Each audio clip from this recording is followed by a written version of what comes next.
After naming bumili ng iPhone 16 Pro, pupunta naman kami ngayon sa Tops here in Cebu City. Hey guys, it's me JV, another day, another laag day. So sa lahat po na nagbalak na pumunta ng Cebu City at pupunta ng Tops, this video is for you. So kung hindi naman, skip nyo na lang. Pagkalabas namin ng Ayala Mall here in IT Park, meron sila ditong minibus at dito tayo sasakay patungong Tops. Worry no more guys kasi meron po silang official shuttle bus na ating sasakyan patungong Tops and vice versa po yan. By the way guys, kasama ko nga pala ngayon si Dean Dizon, the famous makeup artist of Bukas Grande Island.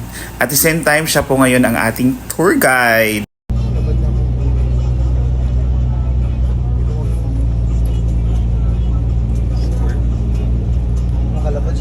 Ticket to the main entrance and keep your ticket for your turn ride.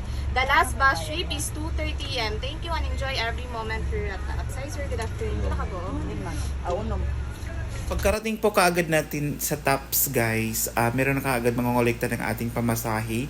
200 per person and then including na po dyan yung entrance fee at saka pabalik ng IT Park. Kaya guys, wag nyo itapon yung mga ticket nyo kasi yan po yung get pass nyo papasok sa Tops. And ayan, you can do whatever you want here inside the Tops. And if you're going to the top of the top, another 50 pesos naman para 360 viewing. Sobrang ganda po talaga guys. And then piso na lang yata yung kulang, nasa langit ka na.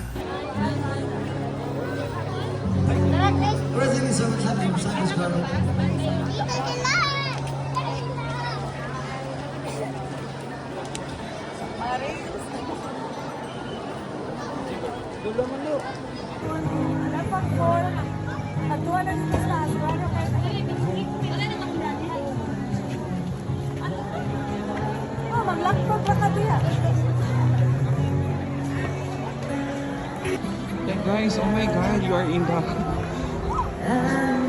piso na kami para ma-heaven. Oh my god.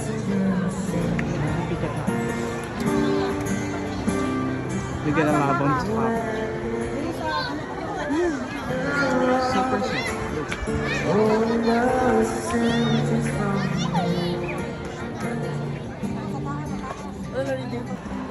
Bigyan ng labang tops.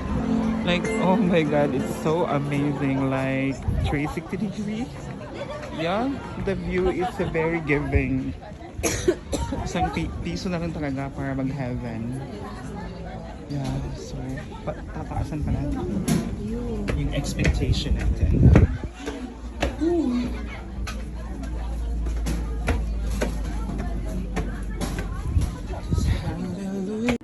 So here in Top guys, makikita mo talaga ang buong syudad ng Cebu.